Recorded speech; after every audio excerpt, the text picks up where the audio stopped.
Searching through the books, reading all day long, reading through the night.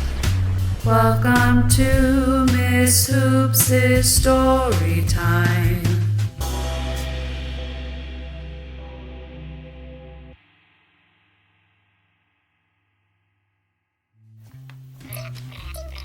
Hey guys, what are you working on here? We're making music. Cool. What instruments do you have? I made cymbals out of soda can caps, but my arms can't reach. I made a drum out of a spool of thread and a matchstick. Wow, I see you've been working really hard. What else have you made? I also made a paper guitar. That is so cool. That reminds me of a book you guys might like. What is it? Pokko and the Drum, written and illustrated by Matthew Forsythe. Do you guys want to check it out?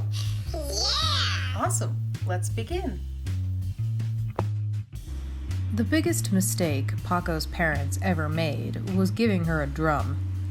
They had made mistakes before, like the slingshot, and the llama, and the balloon.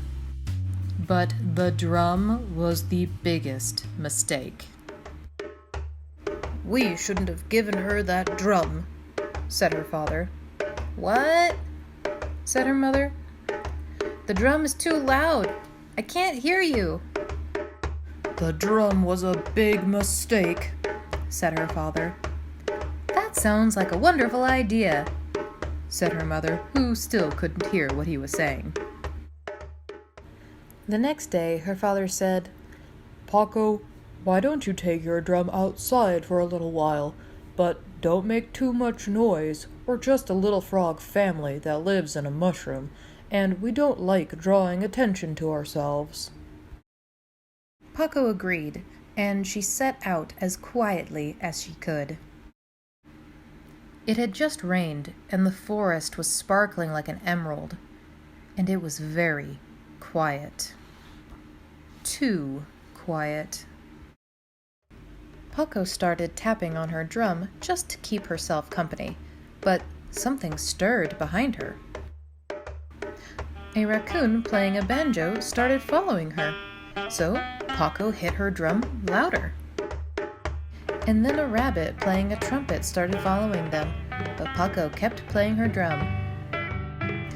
And then a wolf, who couldn't really play anything but was very happy to be near the music, joined in, and Pokko still played her drum. But then the wolf ate the rabbit, and Pokko stopped playing her drum and faced the wolf and said, "No more eating band members, or you're out of the band." "I'm sorry," said the wolf, and he meant it. And then they all started playing again, and soon there was a crowd of animals playing instruments, and a crowd of animals following them around enjoying the music. And they were all following Pokko. "Pokko, your dinner is ready," shouted her father. No one answered, but he could hear music in the distance. And the music grew louder and louder until the crowd swept through the house and carried Pokko's parents off into the woods. "Oh no!" said her father. "Oh dear!" said her mother. "I think that's Pokko down in front," said her father. "And you know what?" "What?" said her mother, who was just getting to the best part of her book. "I think she's pretty good."